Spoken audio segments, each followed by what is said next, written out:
മനസ്സാകെ വിഷമിപ്പിക്കുന്ന ഒരു അവസ്ഥയാണ്. എൻ്റെ ഇലകളെല്ലാം ഇങ്ങനെ കണ്ടോ, എങ്ങനെ ഇത്ര ഭംഗിയായിട്ടിരുന്നതാ, എല്ലാം മഞ്ഞയായി മാറി തുടങ്ങി. നമുക്കിനിപ്പോൾ ഇവിടെ ആക്റ്റീവായിട്ടുള്ള വിളവെടുപ്പുകളൊന്നും ഇല്ല. ഇപ്പോൾ നേച്ചറിൻ്റെ വെക്കേഷനാണ്, അവരിപ്പോൾ റെസ്റ്റ് എടുക്കുന്ന സമയമാണ്.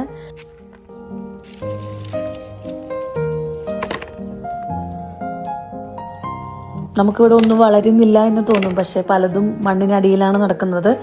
ഞാനിപ്പോൾ എന്താ ചെയ്യുന്നതെന്ന് വെച്ചാൽ, ചെടികൾക്ക് ഒത്തിരി ഭാരം കൊടുക്കാണ്ട് അത്യാവശ്യം വലുപ്പത്തിലുള്ള പഴങ്ങളെല്ലാം ഞാൻ പറിച്ചെടുക്കുകയാണ്.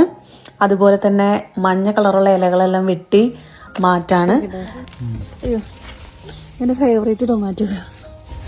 നല്ല വലിപ്പം വെക്കും, ഒരു നല്ല ഭംഗിയത് മുറിച്ച് കഴിയുമ്പോൾ.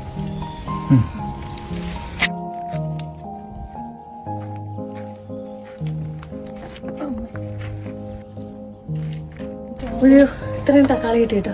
ഇനി വേറെ പാത്രം, അടുത്ത പാത്രം കൊണ്ടുവന്നിട്ട് അടുത്തത് ചെയ്യാം.